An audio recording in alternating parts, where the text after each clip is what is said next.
Hey guys, Agustin here of Wigs Philippines, the original. So, welcome back again dito sa ating Reels. Itong Reels natin, parang ko siyang ginagawang live, no? Kasi I just keep on talking. Pero Reels to, hindi to live, alright? So, feel ko lang mag-cap kasi may ginawa akong Reels. So, sana i-check nyo yan. It's a song by Freddie Aguilar kasi parang feeling ko yung vibes ng ano ko. Balik natin. Yung vibes natin, very Freddie Aguilar. Yeah. By the way, isang buwan na akong di nag-gym. So, wala tayong mga muscles out there. Pero kayo, syempre, uh, gusto ko lang sabihin sa inyo, kung anong priority nyo right now, just do it.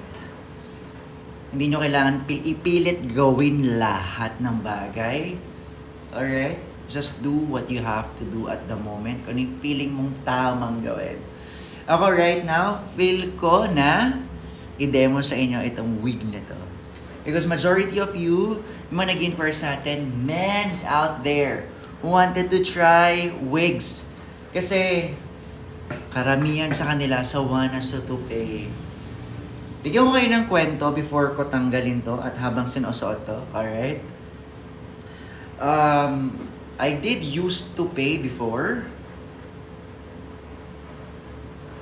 And it only last me 2 weeks. Kasi ang hirap ng maintenance niya, back then sobrang active ko sa gym. So everyday workout talaga, and yung glue natatanggal. So ito ang bilis ko suotin, di ba? This one is fully custom para sa akin. Alright, so ayan, ito yung basic cap construction ng ginagawa ko dito. For me to create something like this, 2 to 4 weeks lang. So, depende kasi yan sa dami ng order. Pag walang order, 2 weeks lang. Mabilis talaga.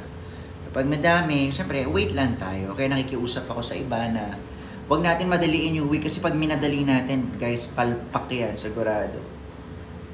So, for this one, ayan, kita mo yung hairline niya. Ito pala yung hairline. Ito yung parting, ayan. Pwede rin natin ma-change yung parting. Pero, suggestion ko, kailangan, habang basa pa yung buhok, palitan niyo yung parting. So, ito pwede rin to sa gitna. Ayan. Uy, saan na? Ayun, no? Diba? Pero pag na-set nyo siya dito habang basa din natuyo, yan na yung parting niya. So, kailangan nyo yung basain para mag-iba.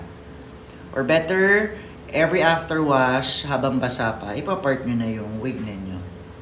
Right? So, very easy lang siya suotin. Ayan. Ako, tinatak ko lang tong yung dito, yung buhok dito. Tinatak ko lang siya behind my ears. Malaki yung ears ko. Kung napansin nyo, parang paganon siya. Pero with this type of wig, parang na-balance niya. So nakita nyo parang naging round siya. Parang, hindi ko alam kung na ano nyo. Pero may shape siya eh. Ayan o, gumanon siya. So malaking bagay yung nagagawa ng wig pa sa ating shape. So for example, tanggalin ko to. Diba sobrang halatang halata yung ears ko. Parang, o, di ba? Yung ears ko parang nakaganon siya, hindi siya yung nakatago. Pero with wigs, nababago niya talaga lahat. As in, full-on look ninyo. Para kang completely different person. Merong wigs na magmumukha kayong, hindi ko alam kung katanggap-tanggap or hindi. But for this one, ito sa akin, kasi syempre, ginawa ko nga to for myself eh. So, syempre, ayan, maayos siyang tingnan sa akin. Alright? Ayos ba? Yeah. By hairline natin. Yan. So, sobrang simple niya lang. Yun na.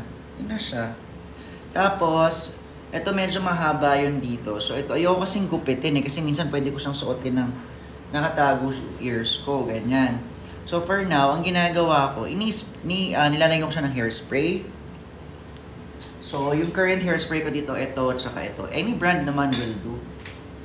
Yung got to be glue, pwede nyo yung gamitin pang glue ng lace wig. Pero ayoko talaga ng glue. So, ito siya sa likod. Medyo makapal yung dito. So, gusto ko naka-hairspray yan, nakaganyan. Para mas malinis tingnan. But right now, ayoko na siya i-hairspray. Okay na yan. So, di ba, ang dali. Sinuot ko lang, ang dami ko lang kuda. Yun na may ears ko, saka yung frame ng mukha ko, yung buhok, ayan o, nagkaroon kasi ng buhok dito. Parang mas nag-balance out yung mukha ko. 'Di ba? Galing, di ba? Yeah. Yan. Gusto mo medyo may lawit dyan para magmukhang natural. Gusto mo yung mga... Minsan, pwede kang maglagay ng onting ganyan. Para onting drama na... Lang, buhok mo lang. Di ba? Ayan o, ayan o. It just falls naturally. So, yan. Basta mayroon ka lang wig, ang dali niya nang laruin para magmukhang natural sa inyo. At first, mahirap siya na pagmukhaing natural, but eventually, magmumukha rin siyang natural. Parting natin. Again, walang glue to ha. Pag matutulog ako, matatanggal na. So, yan siya. Dali niyang suotin, basta magandang fit sa ulo ninyo, kahit jump. Di siya matatanggal.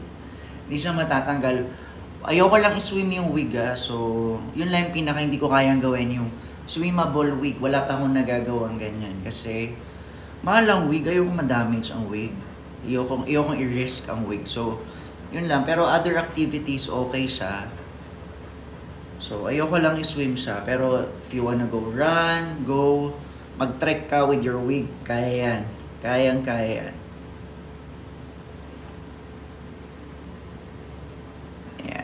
So sa mga magtatanong, ipopost ko sa comment yung description nitong full wig ha. 2 to 4 weeks kadalasan ginagawa to. Pero gusto ko lang magkaroon kayo ng idea na ganito kadali magsuot ng wig. Like, tanggalin mo lang, ang dami ko lang sinabi. Tapos, susuotin mo lang siya. Again, tingnan nyo, pansin nyo, ang pangit, 'di ba? Tapos yung tenga ko, ang pangit. Pero in an instant, fully fitted, fully customized human hair wig para sa inyo. Ayan o. Transformation. Hey, ang bilis. Grabe. Ang bilis po ng transformation. By the way, this wig, permanent silky straight siya. So, pansinin nyo, bagsak na bagsak siya. So, even after washing, ganito siya. So, kung gusto nung iba na may texture talaga yung wavy or kulot na kulot, you have to let me know para yun yung gagawin natin. But for this style, gusto ko siya nung sobrang bagsak, sobrang, normal lang, normal looking hair. Ayan no, 'di ba? Oh. Uy, ano yun, may sumabit. Hair lang. Pumasok sa loob ng lace. Kita niyo yung hair ko, ayun yung hair ko, under siya ng lace. Ayoko kasi mag-wig cap. Ayan o, 'di ba? Okay siya, 'di ba? Dali, 'di ba? Ano, saan lakad natin? Ha? Saan lakad natin? Wala. May parati akong client anytime soon. Alright, so for now, I want you to stay happy.